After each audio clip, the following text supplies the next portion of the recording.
Good morning. You're through to the Tourist Information Office. Tim speaking. How can I help you? Oh, hello. Could you give me some information about next month's festival, please?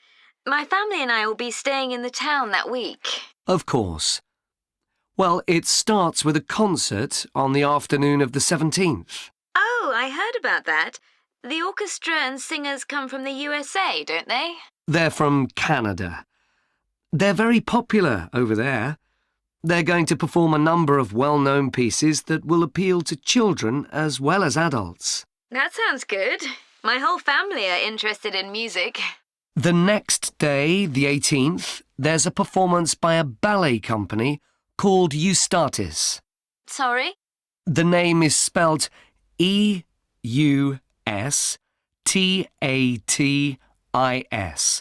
They appeared in last year's festival and went down very well. Again, their programme is designed for all ages. Good. I expect we'll go to that. I hope there's going to be a play during the festival. A comedy, ideally. You're in luck. On the 19th and 20th, a local amateur group are performing one written by a member of the group. It's called Jemima. That'll be on in the town hall. They've already performed it 2 or 3 times. I haven't seen it myself, but the review in the local paper was very good. And is it suitable for children? Yes. In fact, it's aimed more at children than at adults. So both performances are in the afternoon. And what about dance? Will there be any performances? Yes, also on the 20th, but in the evening. A professional company is putting on a show of modern pieces with electronic music by young composers. Uh-huh. The show is about how people communicate, or fail to communicate with each other, so it's got the rather strange name, Chat. I suppose that's because that's something we do both face-to-face and online. That's right. Now, there are also some workshops and other activities. They'll all take place at least once every day, so everyone who wants to take part will have a chance. Good. We're particularly interested in cookery. You don't happen to have a cookery workshop, do you? We certainly do. It's going to focus on how to make food part of a healthy lifestyle. And it'll show that even sweet things like cakes can contain much less sugar than they usually do. That might be worth going to. We're trying to encourage our children to cook. Another workshop is just for children, and that's on creating posters to reflect the history of the town. The aim is to make children aware of how both the town and people's lives have changed over the centuries. The results will be exhibited in the community centre. Then, the other workshop is in toy making, and that's for adults only. Oh, why is that? Because it involves carpentry. Participants will be making toys out of wood, so there'll be a lot of sharp chisels and other tools around. It makes sense to keep children away from it. Exactly. Now, let me tell you about some of the outdoor activities. There'll be supervised wild swimming. Wild swimming? What's that? It just means swimming in natural waters, rather than a swimming pool. Oh, okay. In a lake, for instance. Yes. There's a beautiful one just outside the town, and that'll be the venue for the swimming. There'll be lifeguards on duty, so it's suitable for all ages. And finally, there'll be a walk in some nearby woods every day. The leader is an expert on insects. He'll show some that live in the woods and how important they are for the environment. So there are going to be all sorts of different things to do during the festival. There certainly are. If you'd like to read about how the preparations for the festival are going, the festival organiser is keeping a blog. Just search online for the festival website, and you'll find it. Well, thank you very much for all the information. You're welcome. Goodbye. Goodbye. I'm very pleased to welcome this evening's guest speaker, Mark Logan, who's going to tell us about the recent transformation of Minster Park. Over to you, Mark. Thank you. I'm sure you're all familiar with Minster Park. It's been a feature of the city for well over a century and has been the responsibility of the City Council for most of that time. What perhaps isn't so well known is the origin of the park. Unlike many public parks that started in private ownership, as the garden of a large house, for instance, Minster was some wasteland, which people living nearby started planting with flowers in 1892. It was unclear who actually owned the land, and this wasn't settled until 20 years later, when the council took possession of it. You may have noticed the statue near one of the entrances. It's of Diane Gosforth, who played a key role in the history of the park. Once the council had become the legal owner, it planned to sell the land for housing. Many local people wanted it to remain a place that everyone could go to enjoy the fresh air and natural environment. Remember, the park is in a densely populated residential area. Diane Gosforth was one of those people, and she organised petitions and demonstrations, which eventually made the council change its mind about the future of the land. Soon after this, the First World War broke out in 1914, and most of the park was dug up and planted with vegetables, which were sold locally.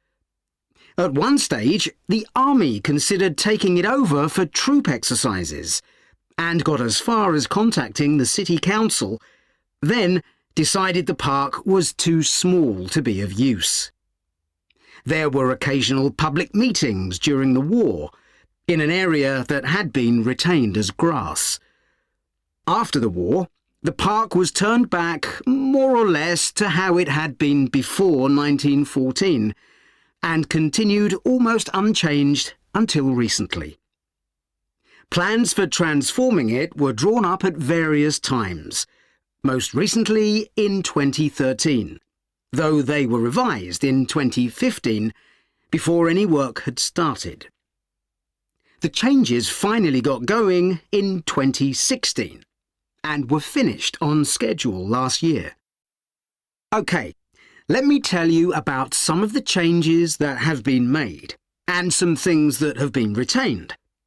If you look at this map, you'll see the familiar outline of the park, with the river forming the northern boundary, and a gate in each of the other 3 walls. The statue of Diane Gosforth has been moved.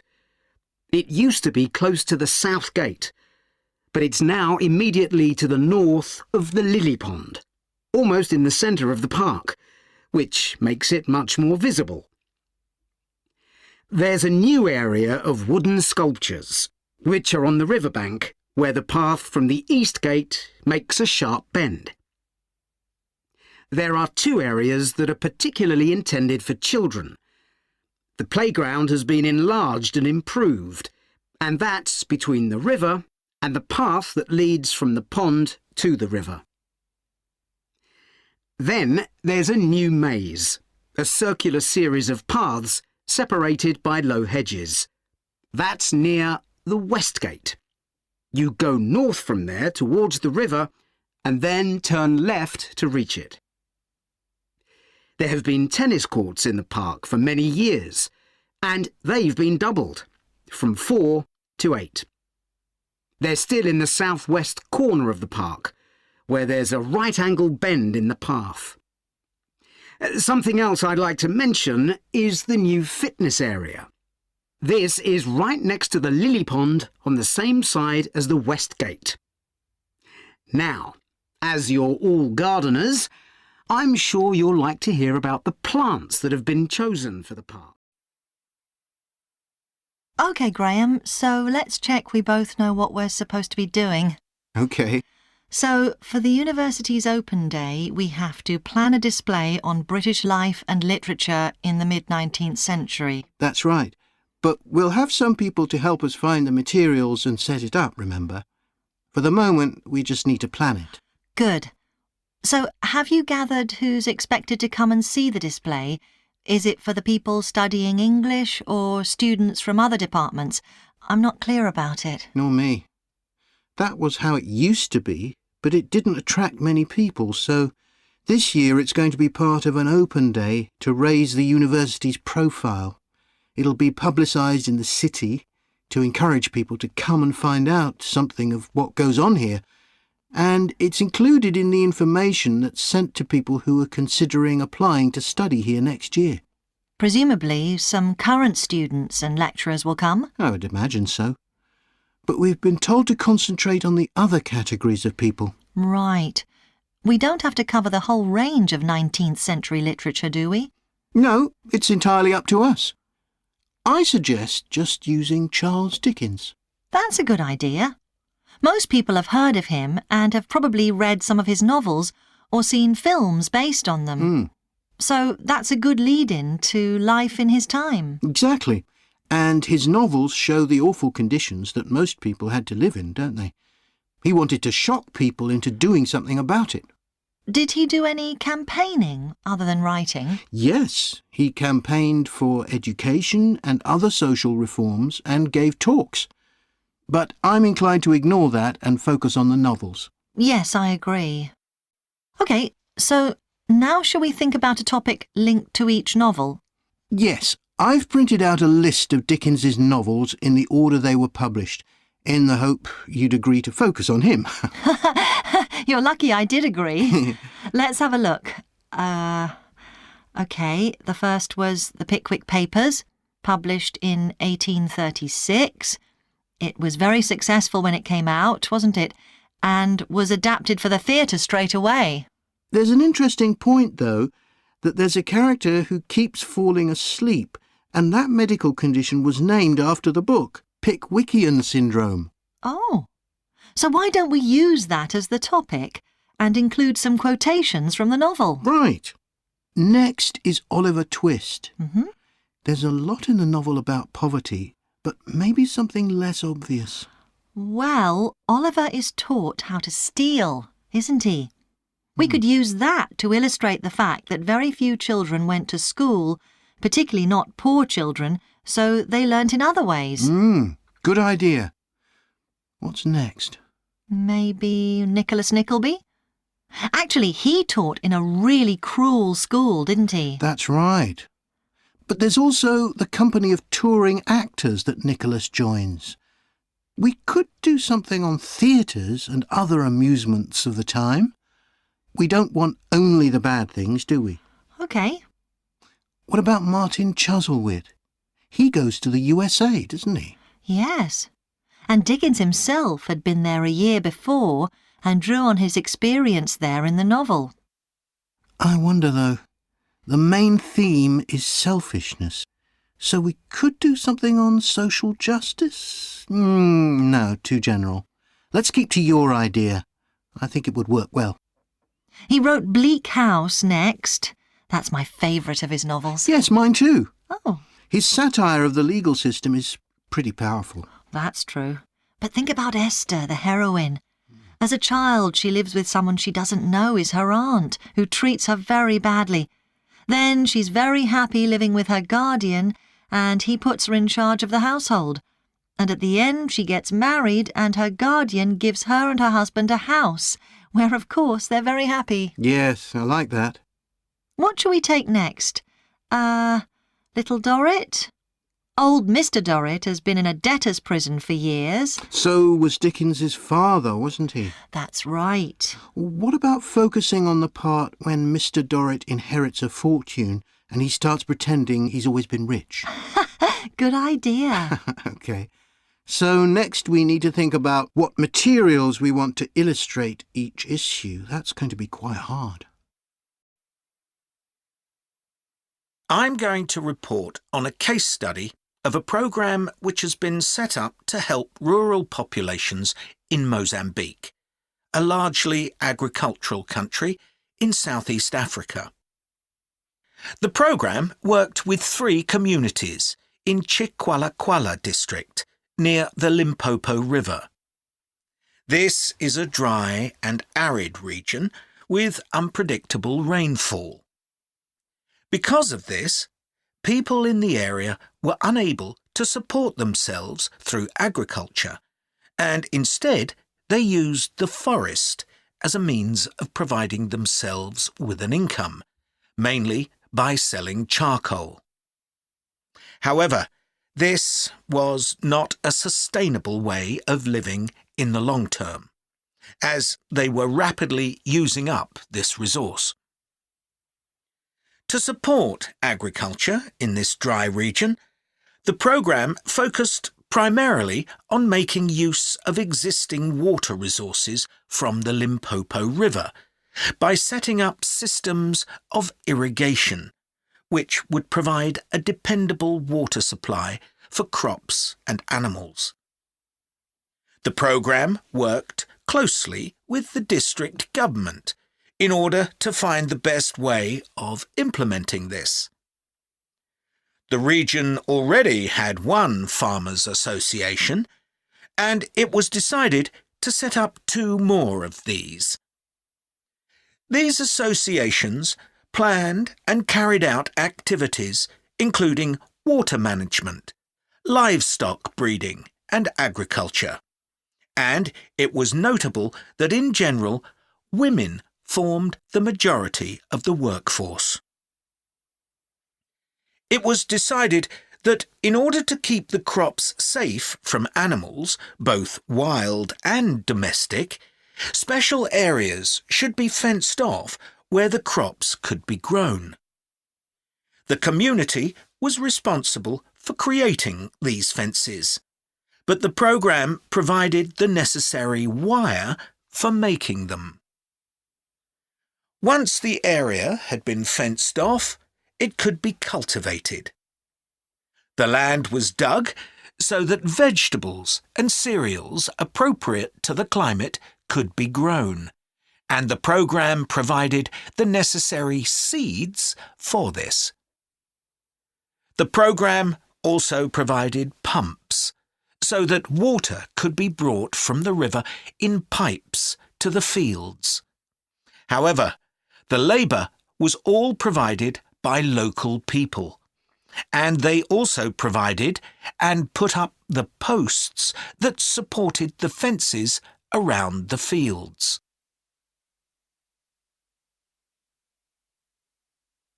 Once the programme had been set up, its development was monitored carefully. The farmers were able to grow enough produce not just for their own needs, but also to sell.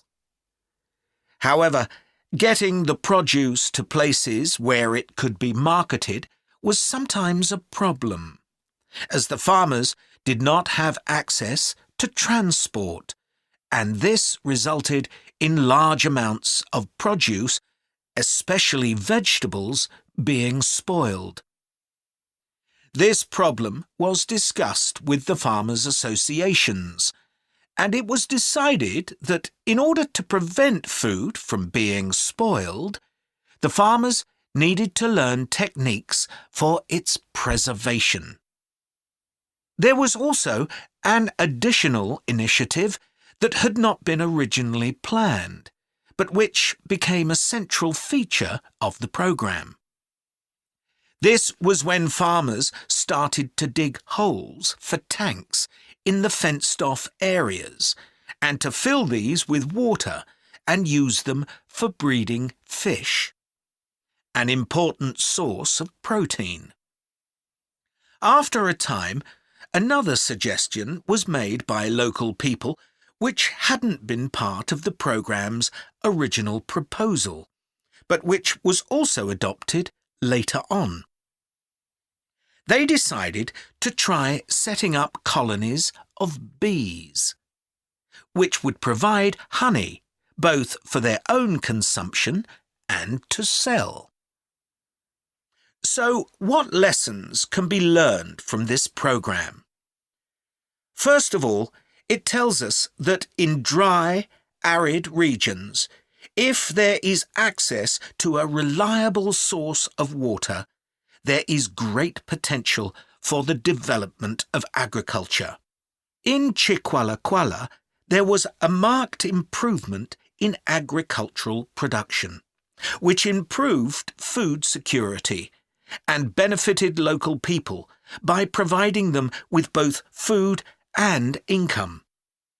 However, it's important to set realistic timelines for each phase of the programme, especially for its design, as mistakes made at this stage may be hard to correct later on.